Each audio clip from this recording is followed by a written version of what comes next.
Todos sabemos lo que es estar triste, un mal día, una pérdida, una decepción, pero hay momentos en que la palabra tristeza queda corta, momentos en que no duele solo algo que pasó, sino la forma misma de estar vivo.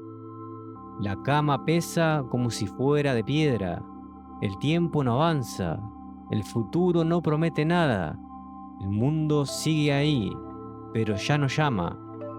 A eso solemos llamarlo depresión, pero decir depresión no explica nada si no entendemos qué se deprime: el ánimo, el cerebro, la historia, el sentido.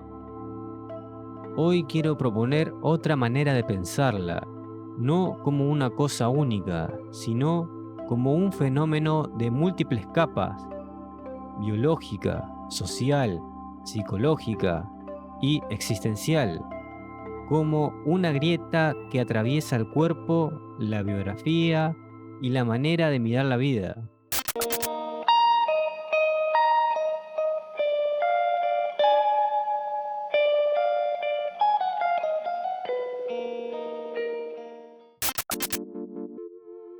La depresión como un problema de múltiples capas.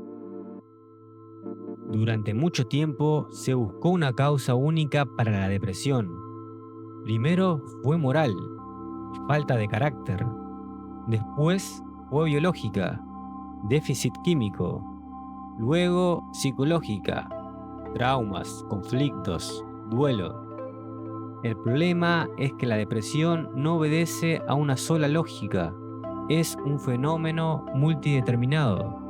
No ocurre solo en el cerebro, ni solo en la infancia, ni solo en la sociedad. Ocurre en la intersección de todo esto.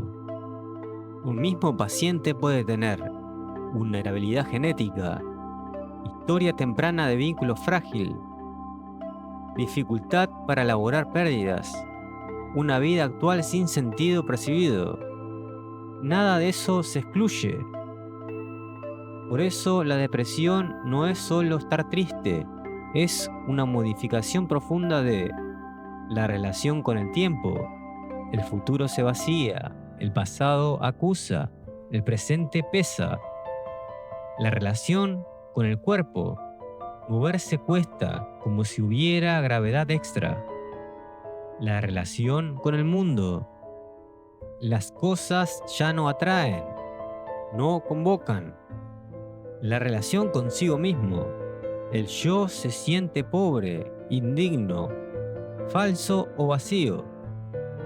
Freud decía que en el duelo el mundo se vuelve pobre y vacío. En la melancolía, quien se vuelve pobre y vacío es el yo. Esa frase resume algo esencial. La depresión no es solo perder algo, es perderse a uno mismo en esa pérdida. Por eso no se entiende si lo miramos desde una sola disciplina. Necesitamos al menos tres grandes dimensiones para empezar a comprenderla: la biológica, la social y la psicológica. La dimensión biológica. Si la depresión también es un fenómeno del cuerpo, no es solo una idea triste flotando en el aire. Durante años dominó la llamada hipótesis monoaminérgica. La depresión se asocia a alteraciones en neurotransmisores. Cuando estos sistemas fallan, aparecen síntomas como falta de placer, falta de energía, dificultad para concentrarse, inhibición psicomotora. Pero hoy sabemos que no es solo química instantánea. El estrés crónico, por ejemplo, reduce el BDNF, una proteína clave para la plasticidad cerebral, sobre todo en el hipocampo. Menos plasticidad significa menos capacidad de adaptarse. Por eso muchos antidepresivos no actúan de inmediato. Necesitan tiempo para modificar circuitos. Además, en muchos pacientes se observan marcadores inflamatorios elevados. La depresión, en parte, también es un trastorno inflamatorio. Además, experiencias tempranas de abandono, abuso o desamparo pueden dejar marcas epigenéticas, es decir, modificar las formas en que ciertos genes se expresan. La historia se inscribe en el cuerpo. Esto no significa que la depresión sea solo biológica, significa que el sufrimiento también tiene huellas corporales. Negarlo sería tan reduccionista como explicar todo con una pastilla. La medicación puede aliviar, abrir una puerta, pero no puede responder una pregunta. ¿Por qué vivir así no tiene sentido para esta persona? La dimensión social. Nadie se deprime en el vacío. La depresión también es hija de su época. Hoy vivimos en un mundo acelerado, fragmentado, saturado de estímulos y vacío de narrativas comunes. Hay más opciones que nunca, pero menos sentido compartido, más exposición, menos pertenencia. Massimo Riccardi habla de una neomelancolía contemporánea, ya no centrada en la culpa como una melancolía clásica, sino en la pérdida del deseo. No es tanto soy indigno como nada me interesa. Trabajos precarios, identidades inestables, vínculos líquidos, exigencia permanente de rendimiento, comparación constantes en redes sociales, todo eso produce sujetos agotados, no solo físicamente, sino existencialmente.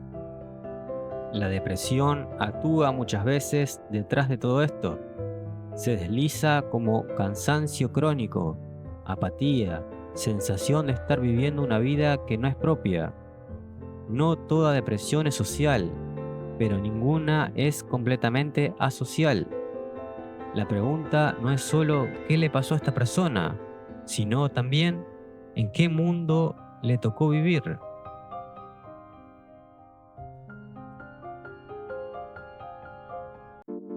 La dimensión psicológica. Aquí entramos en la historia singular de cada uno. Para el psicoanálisis, la depresión tiene que ver con la pérdida, pero no solo como perder algo real, sino con cómo se pierde. Freud decía que en la melancolía el objeto perdido no se va, se incorpora al yo. Por eso el sujeto se acusa, se desprecia, se culpa. En realidad está atacando dentro de sí a aquello que perdió. Melanie Klein mostró que la capacidad de estar triste sin quedar destruido se construye en la infancia. Si el niño no logra integrar que el otro es bueno y malo a la vez, la tristeza futura puede volverse devastadora. La depresión es, muchas veces, una patología de la dependencia. Winnicott agregó otra idea. Hay personas que no perdieron algo, pero nunca pudieron ser ellas mismas. Cuando el ambiente temprano no permitió la espontaneidad, se forma un falso self, una personalidad adaptada, funcional, exitosa pero vacía. Muchos adultos dicen, mi vida funciona pero no es mía. Eso también es depresión. Desde Lacan, la depresión es también una relación fallida con el deseo. El ser humano está hecho de una falta que nunca se llena. Esa falta es lo que hace desear. Cuando el sujeto rechaza esa falta, se pega a un goce extraño, el goce de sufrir. Lacan lo dijo de una fórmula brutal. La depresión es una renuncia a hacerse responsable de su propio deseo. Desde lo existencial, la depresión aparece como una crisis de sentido. Víctor Franklin hablaba del vacío existencial, no saber para qué vivir. Camus decía que el ser humano choca con el absurdo, quiere sentido y el mundo no le da. El deprimido ha visto esa verdad, pero no logra rebelarse contra ella. Por eso la depresión no solo es un trastorno de ánimo, es una forma particular de habitar en el mundo. el tiempo y uno mismo.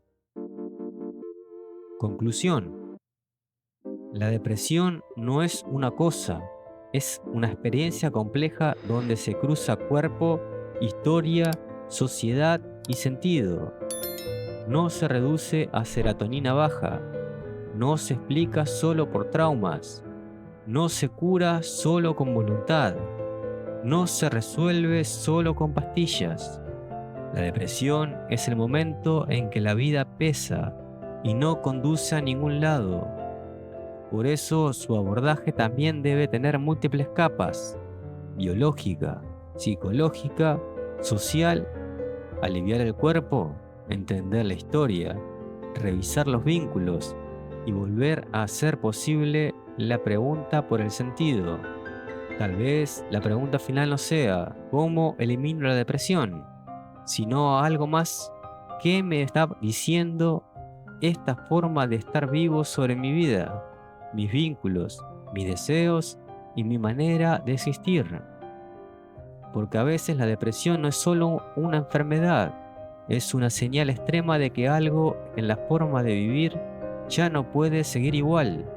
Y escuchar esa señal sin romantizarla, pero sin silenciarla, es quizás el primer gesto verdaderamente terapéutico.